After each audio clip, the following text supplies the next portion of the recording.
নজর রাখবো পরবর্তী সংবাদে। আজকে সরস্বতী পুজোর আনন্দে মেতে উঠেছে গোটা রাজ্যবাসী, কিন্তু সেই আনন্দে এবার ভাটার ফেললো চোরের দল। কারণ প্রকাশ্য দিবালোকে চোরেদের হানা বৃদ্ধি পাচ্ছে রাজ্যে।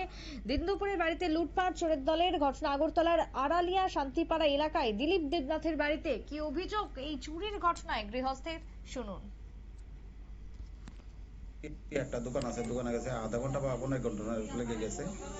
তো সে আইয়াসেরা ঘর দিকে ঘরে আইসে, ঘরে আইয়া দেখে জানলা টানলা সবকিছু কাটা, জানলা সিটেন লাগা গেছে, আইয়া দেখে জানলা টানলা কাটা, বাকি জিনিসপত্র সব লন্ড বন্ড হয়ে গেছে। ঘরের মধ্যে কিছু নাই। ঘরের মধ্যে আমার ক্যাশ টাকা আসলো ২৯,০০০ টাকা ক্যাশ, আর একটা টোপার মধ্যে আমার ছোট ছেলে কিছু পয়সা জমাইতো, ওইটার মধ্যে মনে হয় ৫-৭,০০০ টাকা আসলো। এটা ভাঙিয়ে টাকা পয়সা নিয়েছে। আর আমার মিসেসের একটা চেইন আর এক জোড়া কানের আর ৩টা দামি শাড়ি আসলো। এটি এখন পর্যন্ত এটি আমি জানি ওর থেকে এটি নাই হয়েছে।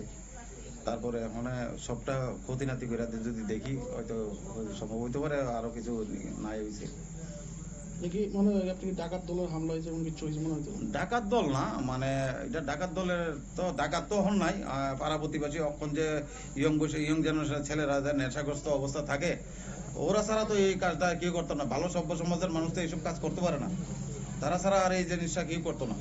এখন আমি ইন্ডিকেট আমি কারোর করতে পারি না, কারণ আমাদের ছেলে পেলে, আমার যে 2 ছেলে তারা সবসময়, বড় ছেলে পড়াশোনা নিয়ে ব্যস্ত, আমার ছোট ছেলে ঘুম থেকে ওইটা একটা পার্ট টাইম একটা দোকানে কাজ করে, ওইখানে জায়গা আদার্স ওদেরও জানি। আমার ছেলেপেলেরা আমরা এই এলাকার মধ্যে কোনো ছেলের লোকে মেলামেশা নাই, বা ওরা কারো ইন্ডিকেট করতে পারতো না, বা আমি নিজেও করতে পারতাম না যে এই করছে। কিন্তু আশেপাশে কিছু ছেলেরা আছে যেটা নাকি তারা নেশাগ্রস্ত অবস্থা থাকে, হ্যাঁ, কোটা মোটা খায়, সভ্য সমাজের মধ্যে তারাই একমাত্র এই কাজটা করতে পারে, এছাড়া আদারস কেউ করতে পারতো না এই জিনিসটা। কয়টার সময় আনুমানিক হয়েছে আপনার ১৫-১টার থেকে আপনার ১:৩০টার মধ্যে এই কাজ হয়েছে।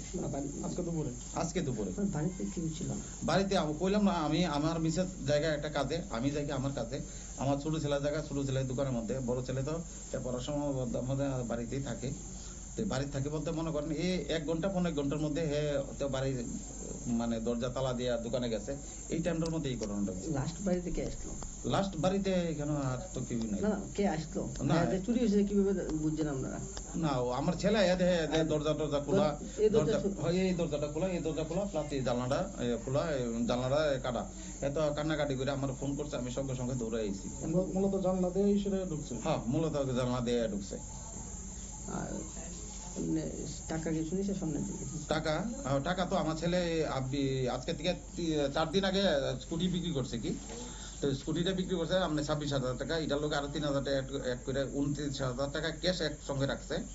এটা চমনি একজনের একটা বাইক কিনবো, ওইটা বাইকটাও দেখে আইছে।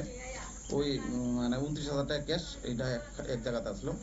ওই টাকার সমেত, আর ওই যে টুবার মধ্যে যে কত টাকা আসলো এটা আমি সঠিক কইতাম না, হয়তো 5-7 হাজার থাকতে পারে। ওইটা শহরে সবকিছু ভেঙে আমি। নাম? আমার নাম দিলীপ দেবনাথ। কি করেন আপনি?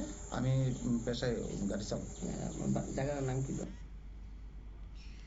আপনারা শুনলেন যে বক্তব্য উঠে আসছে সংশ্লিষ্টের পক্ষ থেকে, যে অভিযোগ মূলত তিনি তুলেছেন, তাতে করে এই যে চুরির ঘটনা বাড়ছে, তাতে করে কি কি চুরি হলো তার বাড়িতে, এবং কিভাবে চোর চক্র দিনের আলোতে প্রকাশ্য দিবালোকে তার সমস্ত জিনিসপত্র চুরি করে নিয়ে গেল, অথচ পুলিশ একেবারে কুম্ভ নিদ্রায় যে আচ্ছন্ন রয়েছে। প্রশাসনের ভূমিকাকে ঘিরে যে ফের একবার প্রশ্ন তুলে দিল এই চুরির ঘটনা, সেটাই বলছেন ওই গৃহস্থ পরিবার। ছোট্ট বিরতির পর ফিরছি, সঙ্গে থাকুন।